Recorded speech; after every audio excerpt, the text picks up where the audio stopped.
But you have the right of choice. So when they come, you will ask yourself honest questions. Is this the kind of person I want to reproduce his kind? Because when you are choosing a spouse, you are not just choosing a husband for yourself. You are not just choosing a wife for yourself. You are choosing a mother, a father for your children. So some people, by selfishness, have already destroyed their children's destiny.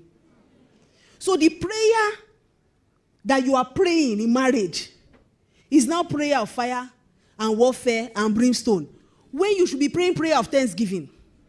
See, the person you marry determines whether you get a prayer partner or a prayer point.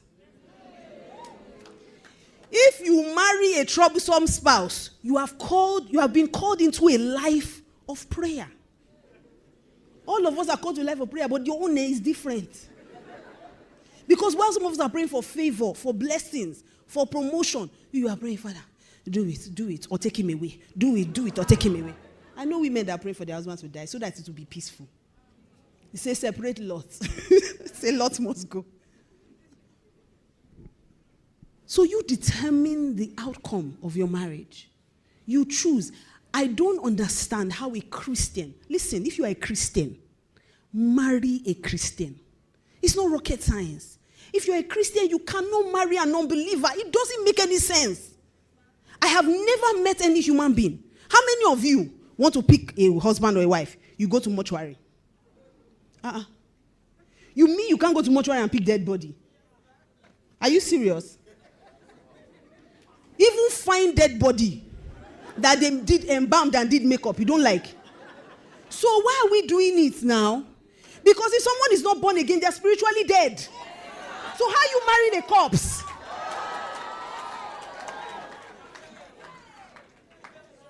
And listen, if you marry someone, you're marrying their family. The father of an unbeliever is Satan. Your father-in-law must visit you. You can't tell him not to come to his son's house. And when he comes, he will come with gifts. And because he's big in his kingdom, he will come with entourage. He will come with his demons. They will come with sickness. They will come with quarrel. Sometimes, that demon of just slap her will enter him. Just slap her. She woke up this morning and she's singing praises. Slap her. Just say, the way you are loud in the morning when I'm sleeping. What can you do? Nothing. What do? You go and pray. Is that really the life you want? If you are sitting beside a woman, tell her you have a choice. Use your choice wisely. So you can determine how your marriage outcome will be. Do you want to be a single parent? There's nothing wrong with if it is something that you did not. People end up single parents, not by choice. Maybe the guy walked away, he didn't want to take responsibility, or a man died, or there are so many reasons. But for you to be, your husband to be alive, and you are a single parent, is the worst that come to you. Oh, you don't know that happens. I remember one year I was doing a worship concert, and usually at a worship conference, God usually asks me to pray for certain people.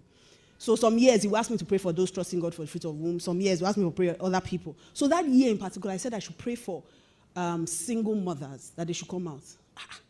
I saw married women bouncing out. I near one. She said, waiting. That one, na man. I beg, I'm a single parent. Poor blessing, woman. Christian woman. She said, waiting, Tisa no go come out. Mama, please, pour blessing on my head. Let me correct grace to pass to parent my children. Do you know what it means for you to wake up every Sunday morning? You dress your children as they are going. Your father just say, yes, come. Church is for women. Come go buy beer for me downstairs. And then your children grow up thinking that church is for women. Or you want to give in church. You will preach sermon to your wife. You will brings your strong reason, your weak reason. You bring everything just for us to obey God. So it starts from the choice that you make. Tell the lady sitting beside you that they have a choice. Tell them, use your choice wisely. Don't let people deceive you. These days, what's happening? is that everywhere you go, people are learning marriage from social media. You can't learn marriage from social media because social media did not start marriage. God started marriage, and the principles that guide marriage must be gotten from God. So you need to be careful what you hear and what you're listening to and who you are listening to. When God came to Adam and Eve in the garden and they ran away, he said, Adam, where are you? Adam said, I found out I was naked, so I went to hide. He said, who told you? And that's my question today. Who told you the things you are listening to? Who told you? Who told you marriage is bad? Do you know that's a sign of the end time? That people start preaching that marriage is bad. Please let me put up 1 Timothy 4:3. Who told you the things you are saying? Who told you that there's no head, that there's no order in marriage? Because I hear all those kind of things these days. Why should they say man is the head? Because the Bible clearly states that the man is the head of his wife. And God expects you to submit to your husband. I will get there. I'll quickly run through those things. Look at it. Give me from verse 1, in fact. Let me run through from verse 1. You'll be amazed at some of the things. You see, some things that God has already... God is not man. So he already knows what will happen. See it from verse 1. It says, now the Spirit speaketh expressly, that in the latter times some shall depart from the faith, giving heed to seducing spirits and doctrines of devils, speaking lies in hypocrisy, having their conscience seared with a hot iron, forbidding to marry. That's when you start hearing things on social media. Marriage is not even by force. Marriage is not by force. Jesus never said it was by force. But if you're going to do marriage, you see, let me tell you. He said not everyone will marry. Some are born as Enochs. If your body is doing you giz, you are not born an Enoch. Go and marry well. When people have made a mess of something, they will now start going on social media. Men are scam. Men are scum. Men, I don't even know which one it is. Is scum or scam? They are calling men all kinds of things. Because they have made a mess of marriage. They did not pick well. You cannot be a Christian and marry an unbeliever and expect the unbeliever to act like a Christian. That's madness. But so many Christian girls do it. And I'm shouting Christian girls because you are the one that determines nobody marries at gunpoint. If you say you're not marrying, you will go and toast another person. Men don't even have time. Men don't have time.